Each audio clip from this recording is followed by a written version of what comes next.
اللهم رب هذه الدعوة التامة والصلاة القائمة محمدا الوسيلة والفضيلة وبعثه مقاما محمودا. السلام علیکم.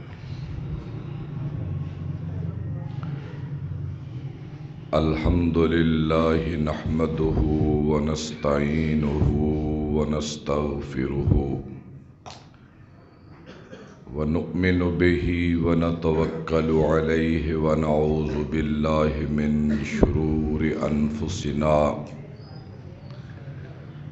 ومن سيئات أعمالنا من يهده الله فلا مضل له ومن يضلله فلا هادي له وأشهد أن لا إله إلا الله وأشهد أن محمدا عبده ورسوله. اللهم صل على محمد وعلى آل محمد كما صليت على إبراهيم وعلى آل إبراهيم إنك حميد مجيد. اللهم بارك على محمد وعلى آل محمد كما باركت على إبراهيم وعلى آل إبراهيم إنك حميد مجيد. أما بعد فإن خير الحديث كتاب الله وخير الهدي هدي محمد صلى الله تعالى عليه وآله وسلم وشر الأمور محدثاتها وكل محدثة بدعة وكل بدعة ضلالة وكل ضلالة في النار. أعوذ بالله السميع العليم من الشيطان الرجيم. بسم الله الرحمن الرحيم. يا أيها الذين آمنوا كتب عليكم الصيام كما كتب على الذين من قبلكم لعلكم تتقون. أياما معدودة فمن كان منكم مريضا أو على سفر فعدة من أيام أخر وعلى الذين يطيقونه فدية طعام مسكين فمن تطوع خيرا فهو خير له وأن تصوموا خير لكم إن كنتم تعلمون. سبحان ربك رب العزة عما يصفون وسلام على المرسلين والحمد لله رب العالمين. آمین. اے ایمان والو، روزے تم پہ اسی طرح فرض ہیں جس طرح تم سے پہلے لوگوں پر فرض کیے گئے، تاکہ تم اپنے اللہ سے ڈرنے والے بن جاؤ. یہ روزے گنتی کے چند دنوں میں ہیں. جو تم میں مسافر ہو یا بیمار ہو وہ اور دنوں میں رکھ لے، اور وہ لوگ جو اس کو رکھنے کی طاقت نہیں رکھتے وہ ایک آدمی کا فدیہ دے دے. اور اگر تم روزہ رکھو اور نیکی کرو تو تمہارے حق میں یہی بہتر ہے. اللہ رب العزت کی حمد و ثنا اور نبی اکرم صلی اللہ علیہ وسلم پر درود و سلام کے بعد میرے واجب الاحترام، میرے قابل صد قدر و احترام خواتین و حضرات، شعبان المعظم کا وہ ماہ جو رواں ہے، جاری ہے، اس مہینے کا یہ آخری جمعۃ المبارک ہے، اور آنے والا جمعۃ المبارک وہ رمضان المبارک کے مبارک مہینے میں ہوگا. اور یہ جو خطبہ جمعہ ہوتا ہے شعبان کے آخری دنوں میں، تو اس کو استقبال رمضان کا جمعہ کہتے ہیں.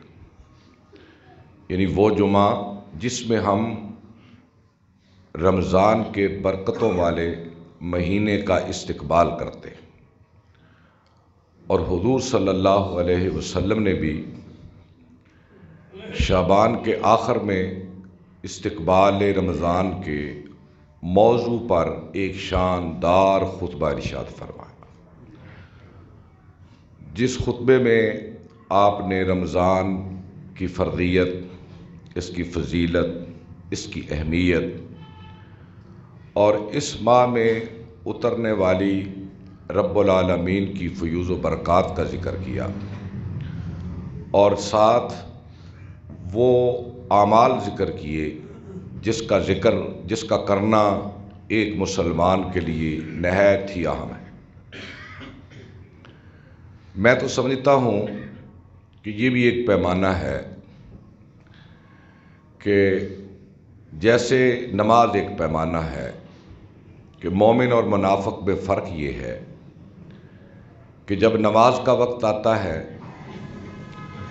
تو منافق کا سر بھاری ہونا شروع ہو جاتا ہے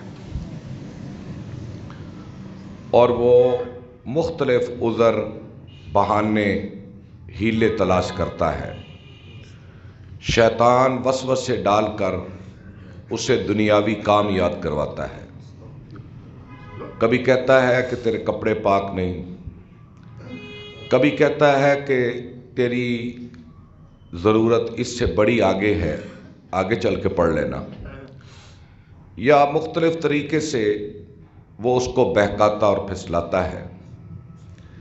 لیکن ایک مومن آدمی جب اذان سنتا ہے تو اس کے دل میں خوشی ابھرتی ہے، وہ مسواک کا اہتمام کرتا ہے، طہارت کا اہتمام کرتا ہے، اور جا کر مسجد میں سنتیں ادا کرتا ہے، اور پوری دل جمی کے ساتھ وہ جماعت کے ساتھ نماز ادا کرتا ہے، اور پھر اسے ایک روحانی، ایمانی اور قلبی تسکین حاصل ہوتی ہے۔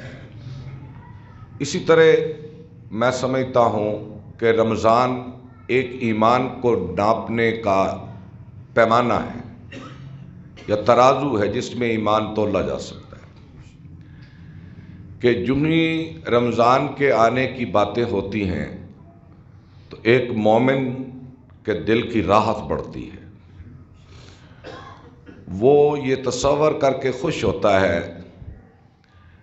کہ لو اب وہ برکتوں والا مہینہ آ رہا ہے جس میں میں اپنے رب کو راضی کروں گا،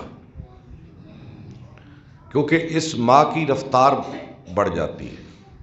رفتار سے مراد نیکیوں کی رفتار،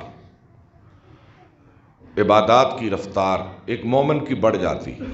وہ سوچتا ہے کہ میں نے سال بھر جو کوتاہیاں کی، جو مجھ سے غلطیاں ہوئیں، میں اس ماہ میں ایک کونے میں چھپ کر اعتکاف کی صورت میں یا تراویح کی صورت میں یا راتوں کو اٹھ کے جاگنے کی صورت میں رو رو کے اپنے رب کو راضی کروں گا، کیونکہ میرے آقا نے اس کی فضیلت بیان کی ہے۔ اس کے اندر ایک طمانینت کا ماحول پیدا ہوتا ہے۔ آپ کبھی، اللہ آپ کو لے جائے اور بہت سارے دوست گئے ہیں، آپ کبھی مدینہ شریف کا وہ ماحول دیکھیں جو رمضان کی آمد سے پہلے ہوتا ہے۔ وہ مرحبا مرحبا مرحبا ایک دوسرے کو کہتے ہیں، مبارکباد دیتے ہیں، اور مبارکباد خوشی کے آنے پہ ہوتی ہے۔ تو جن کے چہرے اترتے ہیں، اب دوسرا پہلو ہے کہ جن طبیعتوں پہ قید رمضان بھاری ہوتی ہے، یا رمضان کی وہ قیدیں جو اسلام نے لگائی ہیں، ان کا جب وہ تصور کرتا ہے تو اس کا دل کانپنے لگتا ہے، کیا بنے گا اب؟ کیونکہ ہماری عادات بہت مختلف ہیں۔ ان عادات کو چھوڑنا اور وقت کی پابندی میں رہنا، وقت کی پابندی ہے نا یہ، کہ یہاں سے لے کر یہاں تک آپ کچھ کھا اور پی نہیں سکتے۔ ایک قید میں آدمی آیا نا، پابندیوں کے اندر آیا۔ اور یاد رکھیں جو چیز پابندیوں میں آ جاتی ہے نا، جس کے گرد کنارے ہوتے ہیں یا جو تکلیفیں اٹھاتی ہے چیز، وہ ہمیشہ قیمتی ہوتی ہے۔ سمندر کے پانی کی کوئی اہمیت نہیں کیونکہ اس کا کنارہ کوئی نہیں ہے۔ دریا کے پانی کی قیمت اس کے مقابلے میں کچھ زیادہ ہے، پھر نہر کے پانی کی قیمت اس سے زیادہ ہے، پھر چھوٹے راجبا کی پانی کی قیمت اس سے زیادہ ہے، پھر جو ایک نالی کے اندر پانی آتا ہے اس کی قیمت اس سے زیادہ ہے، پھر اس کے بعد جو ایک گلاس میں پانی آتا ہے اس کی قیمت تو بہت زیادہ ہے، پھر وہ جو گھونٹ آدمی بھرتا ہے اس کا تو قیمت کا کوئی ادا نہیں کر سکتا، کیونکہ جہاں جب چیز دائروں میں آنے لگی نا وہ قیمتی ہوتی چلی گئی۔ آدمی بے مہار نہیں ہے، آدمی بھی جب دائروں میں آتا ہے نا، قیدوں میں، اور رگڑے کھاتا ہے، بھوک کا رگڑا، پیاس کا رگڑا، خواہشات پہ پابندی کا رگڑا، اپنی مرضی نہیں چلتی جب آدمی کی، تو پھر وہ چیز قیمتی ہوتی چلی جاتی ہے۔ آپ دیکھیں ایک بچہ سکول جاتا ہے، اسے وقت کی پابندی کا پابند ہونا پڑتا ہے، اسے یونیفارم کے لیے پابند ہونا پڑتا ہے، اسے مخصوص عادات اپنانا پڑتی ہیں، اور اسے نظام کا پابند ہونا پڑتا ہے، تو وہ جو اداروں میں اس طرح قید و بند اور اوقات کی صحبتیں اختیار کرتا کرتا چلا جاتا ہے، بڑا ہو کر وہ ایک قیمتی انسان بنتا ہے۔ لیکن ایک وہ بچہ جسے اس کی خواہش کے سپرد کر دیا جائے، جو جی چاہے کرو، آوارہ پھرتا ہے، دوڑتا ہے، کوئی وقت کی پابندی نہیں، کوئی یونیفارم کی، میں ایک مثال دے رہا ہوں، تو دیکھیں بڑا ہو کر وہ ایک ضائع ہو جاتا ہے۔ اسی طرح آپ دیکھ لیں ایک لکڑی ہے، بہت بڑا درخت، اس کی قیمت کیا ہے، لیکن جب وہ کٹتی ہے اور وہ آرے میں چرتی ہے، پھر اس پہ تیشہ چلتا ہے، اس کے سینے کو چیرتا ہے، پھر کاٹ کرنے والا کاٹ کر کے اسے ممبر بنا دیتا ہے، اسے کرسی بنا دیتا ہے، یا لکڑی کا خوبصورت کوئی چیز بنا دیتا ہے، تو اس کی قیمت کتنی ہو جاتی۔ تو اس لیے اسلام ایک نظام، منظم نظام ہے، جس نے اپنے ماننے والے کو حدود و قیود میں رکھا ہے کہ نکاح کے بغیر سارے راستے تجھ پہ حرام ہیں، یہ قید لگا دی نا۔ اور اسی طرح رمضان کو لائے قید کے لیے کہ صبح سے شام تک اب تو نے کھانا کچھ نہیں، تیری خواہش پہ پابندی ہے، تاکہ آدمی کو اس بات کا پابند یا عادی بنایا جائے کہ جب کبھی اسلام کے لیے اس کی خواہشوں کو توڑنا پڑے تو اسے کے لیے توڑنا اسے مشکل نہ ہو۔ تو روزے دار ایک قیمتی مسلمان بنتا ہے، روزے دار ایک قیمتی مسلمان بنتا ہے، تو یہ حدود و قیود میں آتا ہے۔ تو منافق کے لیے یہ بڑی مشکل بات ہے حدود کے اندر آنا۔ وہ مدینے کے جو منافق تھے ان کے لیے یہی مشکل تھا نا، یہ سارے اوقات جو طے ہو گئے تھے صحابہ کے لیے، اور ان کے لیے یہ بڑا مشکل تھا۔ تو جس کا جی رمضان کو دیکھ کر گھبرائے یہ نفاق کی علامت ہے، اور جس کا جی رمضان کے آنے پہ خوش ہو یہ ایمان کی علامت ہے، یہ ایمان کی علامت ہے۔ سنیے ذرا نبی صلی اللہ علیہ وسلم نے فرمایا، من قام رمضان ایمانا و احتسابا غفر له ما تقدم من ذنبہ۔ اس سے پہلے میں ایک حدیث اور کا ترجمہ سنا دوں تاکہ اس ترجمے کو بعد میں رکھے تو بات طاقتور ہو جائے۔ آپ صلی اللہ علیہ وسلم نے فرمایا، لو یعلم العباد ما فی رمضان لتمنت امتی ان تکون السنۃ کلھا رمضان۔ اگر میری امت کو پتہ چل جائے نا کہ رمضان میں اللہ نے رکھا کیا ہے، اس میں ہے کیا، اس میں اللہ کی بخشش کتنی ہے، اللہ کی رحمت کتنی ہے، اپنے بندے پر اللہ کی رحمت کا نزول کتنا ہوتا ہے، تو میری امت اپنے اللہ سے دعا کرے کہ یا اللہ سال کے سارے مہینے رمضان کے مہینے بنا دے، لیکن اللہ نے اجر کو چھپا رکھا ہے نا، اجر کو، ثواب کو بھی اور عذاب کو بھی اللہ نے چھپا رکھا ہے انسان کی آزمائش کی خاطر۔ اگر سب کچھ دکھا دیا جائے تو یہ اللہ کی عادت نہیں ہے، اللہ کی سنت نہیں ہے۔ تو آپ نے فرمایا جس نے رمضان کا قیام کیا، رمضان کا روزہ رکھا، قیام سے مراد تراویح اور روزہ اور تراویح، جس نے یہ کام کیا کس حالت میں؟ ایماناً، ایمان کی حالت میں۔ اس بات پہ ذرا تھوڑا سا میں آپ کی توجہ دلاؤں گا۔ تو کیا ہم مومن نہیں ہیں؟ ہم مسلمان تو ہیں نا، مومن ہیں اپنے آپ کو سمجھتے، لیکن آپ نے فرمایا اس نے روزہ رکھا ایمان کی حالت میں، یہ شرط ہے۔ اس پہ ہم تھوڑی سی بحث کریں گے۔ مجھے یاد ہے سن 96 میں عمرے پہ گیا تھا پہلی بار، تو قاری السدیس صاحب 27ویں شب وہاں رات گزاری،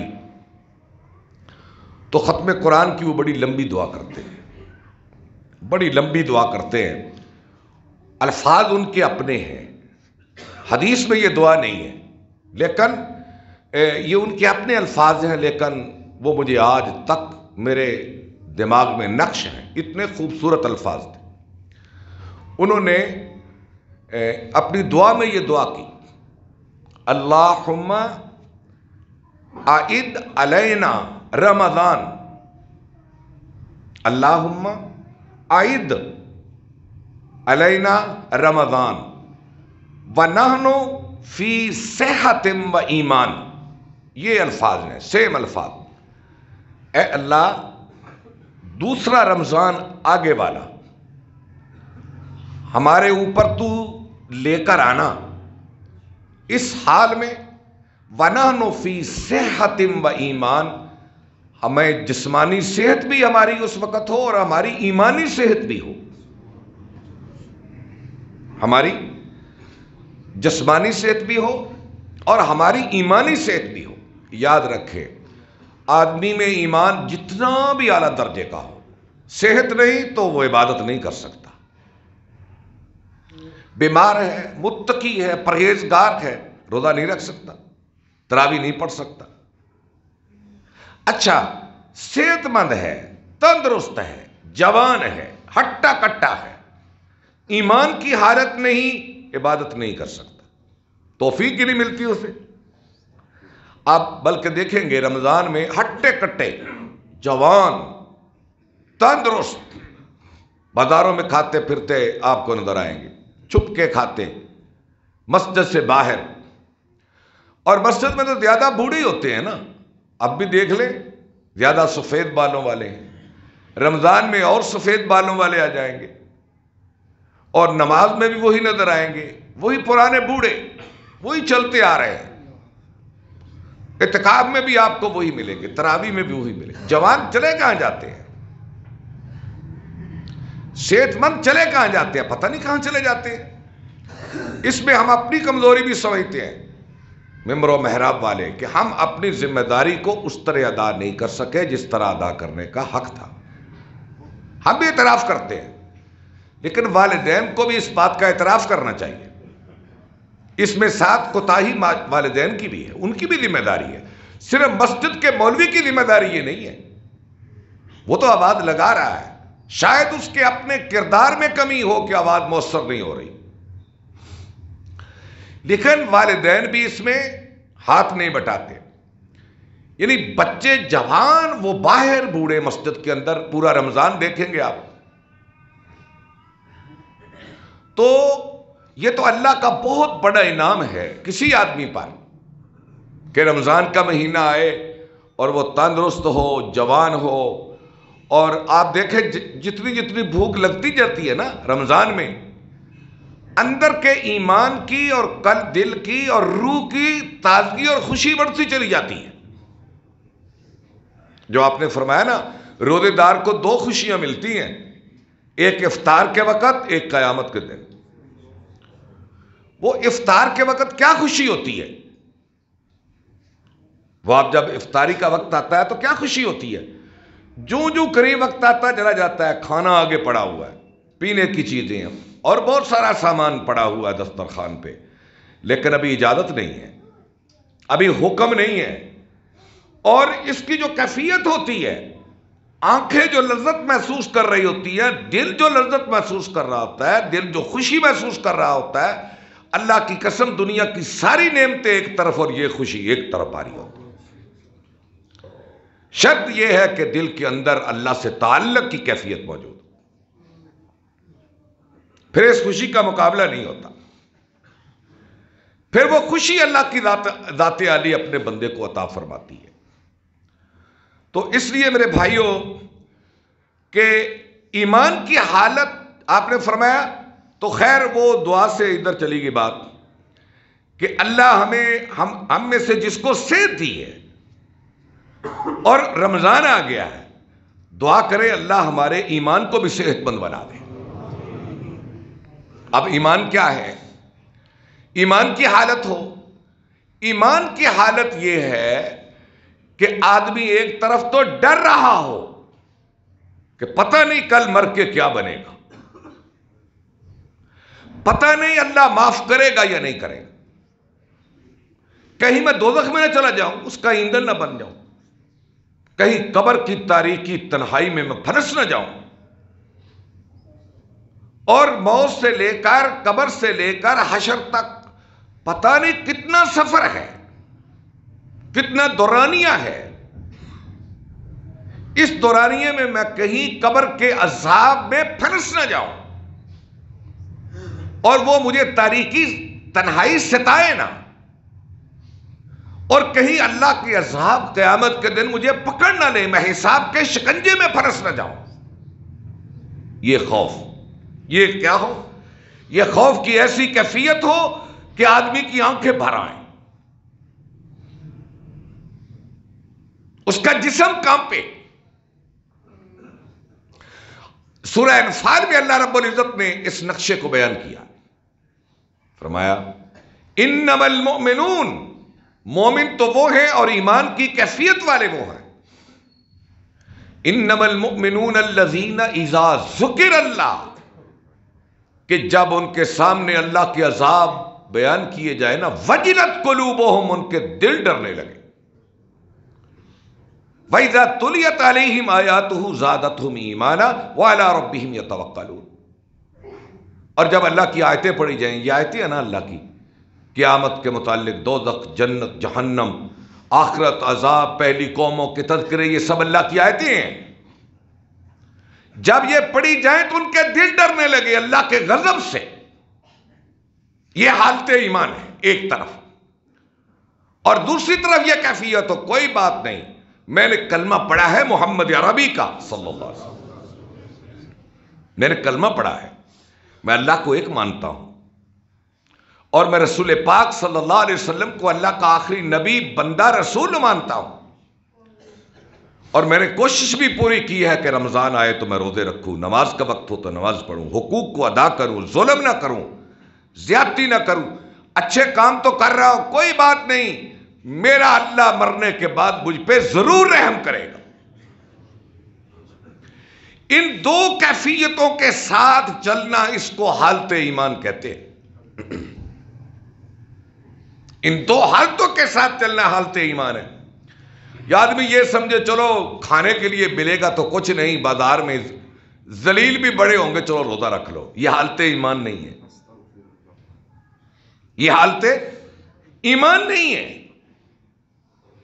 کہ باپ ناراض ہوگا، استاد ناراض ہوگا، لوگ کیا کہیں گے، اس جوان نے روزہ نہیں رکھا، چلو رکھ لیں، یہ حالت ایمان نہیں ہے۔ یا آدمی تراویح عادت سمجھ کر پڑھے، یا کوئی کام دکھلاوے کے لیے کرے، افطاری کرواتا ہے۔ آپ دیکھیں ہمارے جو مزاج مسلمانوں کے جو ہیں، میں تنقید نہیں کرتا، میرے اندر یہ بات ہے کہ آج ہماری افطاریاں، ان کے اندر بھی آپ کو عجیب رنگ ملے گا، بڑے بڑے عمرا، بڑے بڑے لوگ، ان کی افطاری، اور اس کی ویڈیو بن رہی ہیں، اس کے اعلان ہو رہے ہیں. یہ حالت ایمان ہے؟ نہیں، یہ تو ریاکاری ہے، یہ تو فیشن ہے. آپ غربا کو بلائیں جنہیں سال بھر گوشت کھانے کو نصیب نہیں، اپنے دسترخوان کی زینت انہیں بنائیں. نیکوکار لوگوں کو بلائیں. حضور نے فرمایا بھی تیرا کھانا صرف متقی کھائے. غربا کو، فقراء کو، پرہیزگاروں کو، زاہدوں کو، ان لوگوں کو اپنے دسترخوانوں پہ بلائیں. یہ حالت ایمان ہے جن سے آپ کا دنیاوی تعلق نہیں ہے، جن سے آپ کو نفع کی کوئی امید نہیں ہے، جن سے آپ سمجھتے ہیں کہ میرا کوئی کاروباری تعلق نہیں، مجھے کوئی فائدہ نہیں اس سے دنیا کا. یہ اللہ کا نیک بندہ ہے، آج میرے دسترخوان کی زینت یہ بنے گا. یہ حالت ایمان ہے. شاید میری باتیں اچھی نہ لگیں یا مجھے بات کہنے کا سلیقہ نہ آئے کہ اپنے عمل کو ریا سے خالی کریں. اگر عمل میں ریاکاری ہے تو یہ حالت ایمان نہیں ہوتی. اخلاص پیدا کرے. اخلاص حالت ایمان کا نام ہے. تو میں نے دوسری طرف، اب میں اس بات کو سمیٹتے ہوئے ایک چھوٹا سا واقعہ بیان کرتا ہوں تاکہ میری بات واضح ہو جائے کہ میں کہنا کیا چاہتا ہوں. حضرت عمر بن خطاب رضی اللہ تعالیٰ عنہ، کوئی شخص ہے جو ان سے واقف نہ ہو، ان کی ذاتی زندگی سے، ان کی ایمانی اور اسلام کی زندگی سے جو کوئی واقف نہ ہو؟ کوئی نہیں، ہر آدمی واقف ہے. اللہ. ایک دن وہ دعا کرنے لگے اللہ سے. ہر وقت ڈرتے تھے، ہر وقت ڈرتے تھے. بڑے ان کے واقعات ہیں، ان میں ایک یہ بھی واقعہ ہے. ایک دن کہنے لگے اگر آسمان سے آواز آئے نا، آسمان سے آواز آئے کہ اللہ نے ساری انسانیت کو معاف کر دیا ہے، ساری انسانیت کو سوائے ایک بندے کے، سوائے ایک بندے کے، سب کو معاف کر دیا، ایک کو معاف نہیں کیا. مجھے ڈر ہے کہ جس کو معاف نہیں کیا وہ خطاب کا بیٹا عمر ہے. جس کو اللہ نے معاف نہیں کیا وہ کون ہے؟ وہ خطاب کا بیٹا یہ عمر ہے. یہ کیا ہے؟ ڈر. یہ کیا ہے؟ خوف. اور پھر فرمانے لگے اگر آسمان سے آواز آئے کہ اللہ نے ساری انسانیت کو فیصلہ کر دیا میں کسی کو معاف نہیں کروں گا سوائے ایک بندے کے، میں کسی کو معاف نہیں کروں گا سوائے ایک بندے کے، تو مجھے اللہ کی رحمت کی اتنی امید ہے کہ جس کو معاف کرنے کا فیصلہ ہو چکا ہے وہ خطاب کا بیٹا عمر ہوگا. اب سمجھ آئی؟ الایمان بین الخوف والرجاء. ایمان امید اور خوف کے بیچ ہوتا ہے. یہ خوف، یہ امید، بیچ میں ایمان ہوتا ہے. اور آپ دیکھیں نہ ہم میں خوف رہا نہ ہم میں امید رہی، نہ ہم میں خوف رہا نہ ہم میں امید رہی، بلکہ خوف چلا گیا، ہم صرف امید پہ اپنا آشیانہ بنائے بیٹھے ہیں. کیا خیال ہے؟ خوف چلا گیا اور ہم نے اپنی جھونپڑی، اپنے ایمان کی جھونپڑی ہم نے صرف امید پہ قائم کر لی. وہ کیا ہے؟ سود ہم کھائیں، رشوت ہم لیں، برائی ہر ایک کرے. اب تو چونکہ رمضان کی آمد ہے، روزہ بھی نہ رکھیں اور سرے عام کھائیں اور کہیں یہ کوئی بات نہیں، اللہ غفور الرحیم ہے، کوئی بات نہیں اللہ. تو یہ خدا کی رحمت سے بھی مذاق ہے، یہ اللہ کی رحمت سے بھی یہ مذاق ہے. نبی اکرم صلی اللہ علیہ وسلم سے پوچھا گیا یا رسول اللہ اس امت کا بے وقوف ترین، جاہل ترین آدمی کون ہے؟ اس امت کا بے وقوف جاہل آدمی کون ہے؟ آپ نے فرمایا میری امت کا بے وقوف ترین، جاہل ترین آدمی وہ ہے القیس من دان نفسہ وعمل لما بعد الموت والعاجز من اتبع نفسہ وتمنى علی اللہ. میری امت کا بیوقوف ترین آدمی وہ ہے بات اپنے نفس کی مانے. کیا کرے؟ بات اپنی خواہش کی مانے، اپنے نفس کی مانے، اور رحمت اللہ کی امید رکھے. اب ذرا دیکھیں بلا، اس حدیث کو اپنے اوپر لائیں، میں بھی لاؤں آپ بھی لائیں. من اتبع نفسہ، جو اپنے نفس کی بات مانے، وتمنى علی اللہ، اور اللہ پہ تمنا رکھے کہ وہ بڑا غفور الرحیم ہے.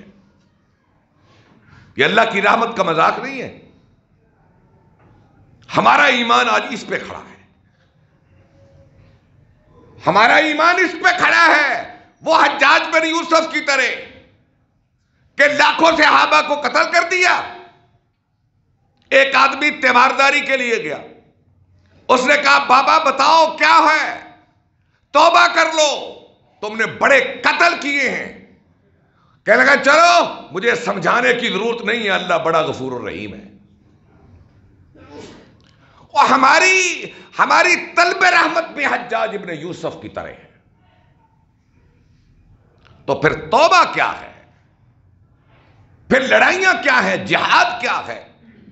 حضور صحابہ کا یہ مارے کھانا، یہ مشکلیں اٹھانا، مصیبتیں اٹھانا، لاشیں اٹھانا، لاشیں تڑپانا، خون بہانا، ہجرتیں کرنا، حلال روزی کما کر اس سے زکات صحابہ کا دینا، رات کو تہجد پڑھنا، دن کو جہاد کرنا، دن کو روزہ رکھنا، رات کو تراویح پڑھنا، اور اپنی خواہش کے سارے دائروں پہ پہرے بٹھا کے جینا. تو وہ کیا تھے پھر؟ وہ کیا تھے؟ خیر باتیں بہت ساری ہیں جو اس حوالے سے میں نے کہنی تھی. خیر ہم یہاں چلیں. من صام رمضان ومن قام رمضان، جس نے رمضان کا قیام کیا یا روزہ رکھا ایمان کی حالت میں، ہم اس کے پچھلے سارے گناہ معاف کر دیں گے. ہم اس کے پچھلے گناہ معاف کر دیں گے. اب حالت ایمان پیدا کریں. وہ کیسے ہے؟ اپنے دل کو موڑیں، اپنے دل کو سمجھائیں کہ اب بال سفید ہونے لگے ہیں، بال پکنے لگے ہیں، کمر جھکنے لگی ہے، بڑھاپا دستک دے رہا ہے، موت کے سائے سر پہ منڈلا رہے ہیں. او بس جتنا بسیرا کر لیا، اب اسے غنیمت جان، شاخ گل پہ آشیانہ کب تیری بھی راست تھا. بڑا بسیرا کر لیا، 60 سال کے ہو گئے، 65 سال کے ہو گئے، 70 سال کے ہو گئے، 50 سال کے ہو گئے، بڑا بسیرا کر لیا، شاخ گل پہ آشیانہ کب تیری بھی راست تھا. اس دنیا میں کوئی ہمیشہ جی نہیں سکا. اب ہم واپس آئیں سفید بال لے کر اللہ کے سامنے، رمضان میں اس کے سامنے حاضر ہوں اور اس سے کہیں یا اللہ 50 سال کی زندگی، 60 سال کی زندگی تیری نافرمانیوں میں گزری، لیکن اللہ میں جاؤں کہاں، بندہ تو تیرا ہی ہوں، کوئی جائے پناہ نہیں ہے تیری آغوش کے بغیر. یا اللہ میں گناہوں سے لتھڑا ہوا تیری بارگاہ میں آ گیا ہوں، اب مجھے معاف کر دے. یہ دل کے ساتھ زبان کو ملا کر کہیں واللہ مجھے قسم رب اکبر کی تم اللہ کو معاف کرنے والا اور بخشنے والا پاؤ گے. اس لیے میرے بھائیوں، میں تو اکثر کہتا ہوں کہ جمعے کی تقریر کو روایتی تقریروں سے ہٹ کر کوئی بات کہی جائے جس سے سننے والے کا فائدہ ہو اور ہم اپنے گریبانوں میں جھانک سکیں. تو آج کا یہ سبق لے کر جائیں کہ غور کریں ہم کہ یہ جو رمضان آ رہا ہے شاید اس کے بعد میری آپ کی زندگی میں رمضان نہ آئے. میں تو کل سے غور کر رہا ہوں. چچا جان احمد علی ہماری مسجد کے بہت پرانے نمازی، میں جب سے یہاں ہوں میں نے ان کو تہجد پڑھتے دیکھا، میں نے راتوں کو روتے دیکھا، اکیلے ساری رات روتے، ساری رات روتے، سوموار اور جمعرات کا روزہ رکھتے۔ تو میں مزاق سے کہتا آپ کی 95 سال عمر ہے، یہ نفلی روزے اب نہ رکھا کرو، اب نہ رکھا کرو۔ کہنے لگے سفر لمبا ہے، سامان تھوڑا ہے، میرا جی چاہتا ہے کہ کچھ نہ کچھ ساتھ لے جاؤ۔ یہ حالت ایمان ہے۔ اور میں تو اس جگہ کو جب دیکھتا ہوں تو کانپتا ہوں کہ ان کے لیے یہ رمضان نہیں آیا، اور پچھلے رمضان میں روتے تھے، راتوں کو روتے تھے، اٹھ کے اپنے اعتکاف میں روتے تھے، دن رات روتے تھے۔ تو میرے بھائیوں، یہ رمضان انہیں نصیب نہیں ہوا۔ ہو سکتا ہے ہمیں بھی ہو یا نہ ہو، کس کے پاس ضمانت ہے؟ ہے کسی کے پاس ضمانت؟ ہے ہی نہیں۔ اگر اللہ یہ اپنی رحمتوں اور برکات کا موقع لا رہا ہے تو حدیث میں آتا ہے شد میزرہ وعیک اللہ لہو، یہ عربی کا محاورہ ہے۔ آپ دیکھیں نا، اب تو ہم شلواریں پہنتے ہیں، جو تہ بند دھوتی گاؤں میں پہنتے ہیں زیادہ تر، جب وہ کام کرنے لگتے ہیں نا، کوئی بھی کام دوڑنے لگتے ہیں تو کھول کر پھر باندھتے ہیں، ایسے نہیں، کھول کے پھر باندھتے ہیں۔ اس کو عربی میں کہتے ہیں شد میزرہ، اس نے اپنے تہ بند کو مضبوطی سے باندھ لیا۔ یہ محاورہ ہے، ترجمہ اس کا کیا ہے؟ مستعد ہونا، مستعد، تیار ہو جانا۔ شد میزرہ، اللہ کے نبی اپنے تہ بند کو باندھتے، یعنی عملاً نہیں، یہ محاورہ ہے۔ شد میزرہ، آپ مستعد ہو جاتے۔ وَأَيْقَظَ أَهْلَهُ، اپنے اہل کو جگا دیتے۔ اٹھو اے نبی کی بیویوں، اٹھو، عذاب سر پہ ہیں، موت سر پہ منڈلا رہی ہے، اللہ کے عذاب تیار ہیں، اللہ کے عذاب اٹھ رہے ہیں، موت سر پہ کھڑی ہے، اے نبی کے اہل خانہ جاگ جاؤ، اے نبی کے اہل خانہ جاگ جاؤ۔ کون کہہ رہے ہیں؟ اللہ کے نبی صلی اللہ علیہ وسلم، جن کی اللہ نے ہر خطا معاف کر دی ہے، جنہیں معصوم بنا دیا ہے، جنہیں معصوم بنا دیا ہے، وہ نبی اس رمضان کے لیے، حدیث میں آتا ہے آپ بڑے سخی تھے، لیکن رمضان میں آپ کی سخاوت تیز و تند ہوا کی طرح چلی جاتی، تیز ہوا کی طرح۔ آپ کی عبادت تو غیر رمضان میں بھی بڑی تھی۔ حضرت عائشہ کہتی ہیں ایک شخص نے پوچھا اما جان حضور کی تہجد کا حال بتائیں۔ آپ نے فرمایا ما کان صلاتہ فی رمضان ولا غیرہ الا 11 رکعتاً، میرے آقا رمضان اور غیر رمضان میں 11 رکعت پڑھتے تھے۔ لا تسأل عن حسنہن وطولہن، مجھ سے نہ پوچھ کہ وہ نماز کتنی لمبی اور کتنی حسین ہوتی تھی۔